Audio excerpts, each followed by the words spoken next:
Ready? 5 second test dictation है, सभी लोग ट्रांसक्राइब करेंगे। स्टार्ट। माननीय अध्यक्ष महोदय, अंतर्राष्ट्रीय महिला दिवस के इस पावन अवसर पर आज मुझे इस सदन में महिलाओं के संबंध में अपने विचार रखने का आपने अवसर दिया, इसके लिए मैं आपका आभार प्रकट करना चाहती हूँ। मैं बताना चाहती हूँ कि महिलाओं को पहले ओडिशा, झारखंड और छत्तीसगढ़ के कोयला खदानों में काम करना वर्जित था। हमारी सरकार ने पूरी तरह से इस समस्या से वहां की महिलाओं को मुक्ति दिलाने का काम किया है। सरकार ने इसका समाधान निकाला और खदानों में महिलाओं को काम करने की छूट मिले। आज हमारे देश की बेटियां शायद ही कोई ऐसा क्षेत्र होगा जहां वे काम नहीं कर सकती हैं।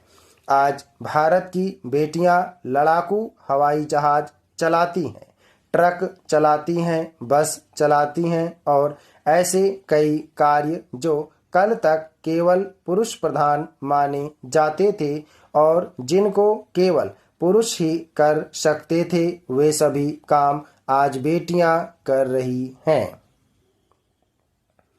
माननीय सभापति महोदय, हमारे देश के माननीय प्रधानमंत्री जी के बेटी बचाओ बेटी पढ़ाओ अभियान के द्वारा भारतीय जनमानस की मानसिकता पर गहरा असर डाला है। भारत की बेटी उन क्षेत्रों में भी काम कर पा रही हैं जहां उसका काम कर पाना पहले असंभव जैसा लगता था। खान में काम करने वाली महिलाओं के लिए समय समय पर जागरूकता शिविर भी लगाए जाते हैं और उन्हें बीमारी से बचाने के लिए जागरूक किया जाता है। हमारे देश की सरकार ने वर्ष 2014 से आज तक जितनी महिलाओं के विकास के लिए किया है, उतना किसी सरकार ने कभी नहीं किया। आज हमारे देश की महिलाएं विदेशों की महिलाओं के साथ कंधे से कंधा मिलाकर चल रही हैं, लेकिन विडंबना यह है कि आज भी हमारे समाज में पुरुष समाज के शिक्षित लोग हमें कमजोर समझते हैं। यदि महिलाएं कमजोर होती तो वह रानी लक्ष्मीबाई नहीं होती। यदि महिलाएं कमजोर होती तो वह दुर्गा और काली नहीं होती। आज यदि हमें शक्ति की जरूरत होती है, साहस की जरूरत होती है, तो हम माँ काली, माँ दुर्गा के नाम का जाप करते हैं। आज हमें शिक्षा की जरूरत होती है तो हम माँ सरस्वती का नाम लेते हैं और माँ सरस्वती की पूजा करते हैं। आखिर वह भी महिला ही है। समय समय पर हमारे देश की महिलाओं ने अपनी ताकत को दिखाया है। समाज को भी उस ताकत को देखना तथा पहचानना होगा। किसी भी वेद या पुराण में नहीं लिखा है कि महिलाओं को बराबर का हक या अधिकार न दिया जाए, लेकिन इसकी अनदेखी नहीं की जा सकती कि हमारा समाज कहीं न कहीं आज जिन वेदों और पुराणों को मानता है, उनकी भी अनदेखी करने का काम करता है और महिलाओं को पीछे रखने का काम करता है। हमारे देश में जन्म लेने वाले भगवान बुद्ध ने भी महिला और पुरुष को मानसिक व आध्यात्मिक रूप से बराबरी का दर्जा देने का काम किया था। उसी कड़ी में यदि हम सनातन धर्म की भी बात करते हैं तो चाहे गौरी शंकर की बात करें, सीताराम की बात करें या राधा कृष्ण की बात करें, हर जगह महिलाओं को ही बढ़ावा दिया गया। लेकिन दुख की बात यह है कि आज भी हमारे देश के कई हिस्सों में इस बात को स्वीकार नहीं किया गया है। माननीय अधिष्ठाता महोदया, लोग कहते हैं कि महिलाएं कमजोर होती हैं। यदि महिलाएं कमजोर होती तो महिलाओं के द्वारा जिस पुरुष को जन्म दिया जाता है, उस जन्म देने वाले अधिकार को महिलाओं को नहीं बल्कि पुरुष को दिया गया होता। आज महिलाएं एक माता है और उसी माता को कमजोर का दर्जा देने का प्रयास किया जा रहा है। बेटियों को पढ़ाने के लिए रोका जाता है।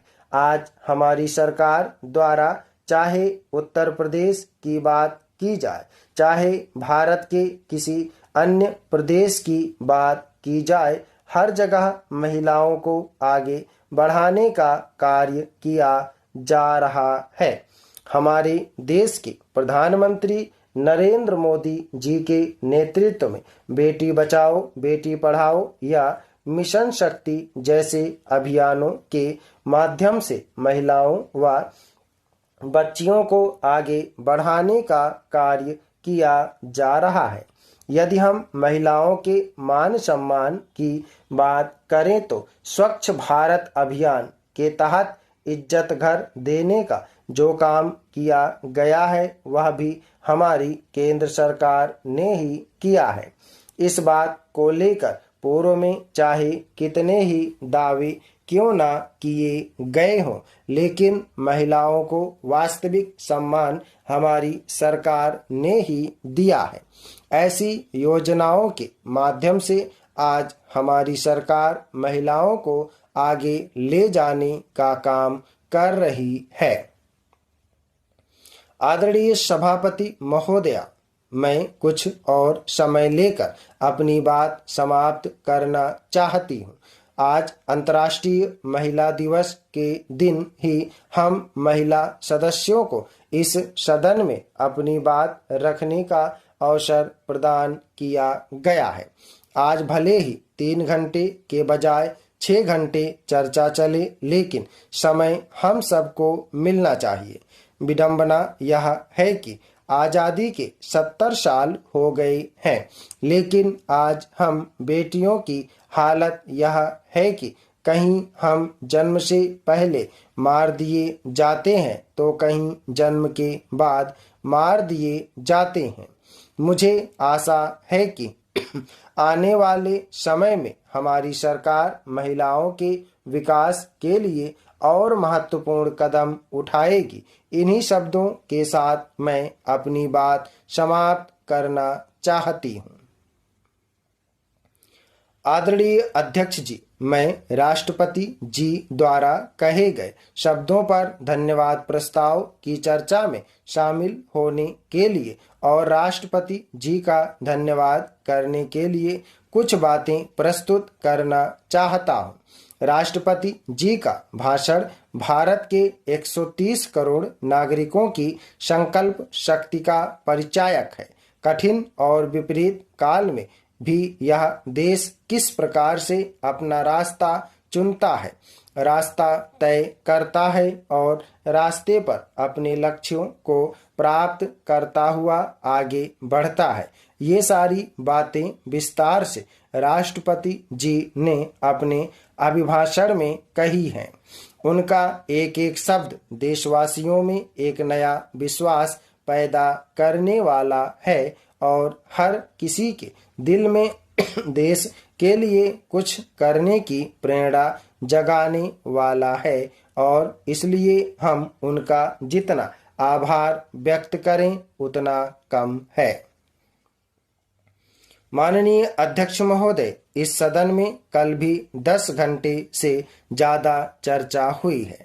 रात को 12-12 बजे तक हमारे सभी माननीय सांसदों ने इस चेतना को जगाए रखा है और इस चर्चा को जीवंत बनाने का प्रयास किया है तथा इस पुनीत कार्य को करने में सफलता प्राप्त की है। इस सदन में उपस्थित समस्त माननीय सदस्यों तथा इस चर्चा में भाग लेने वाले सभी माननीय सदस्यों का मैं हृदय से आभार व्यक्त करना चाहता हूं। मैं विशेष रूप से हमारी महिला सांसदों का आभार व्यक्त करना चाहता हूं, क्योंकि इस चर्चा में उनकी भागीदारी भी काफ़ी अधिक संख्या में थी। स्टॉप। धन्यवाद। ओके दोस्तों, आप लोग इसको प्रैक्टिस है, सभी लोग मैटर को प्रैक्टिस और ट्रांसक्राइब करेंगे और ऑडियो सुनकर मिलाएंगे और मिला के जरूर बताएंगे कितनी मिस्टेक आ रही। 110 शब्द प्रति मिनट की स्पीड से है। अगर एक बारी में ज़्यादा छूट रहा है तो दोबारा से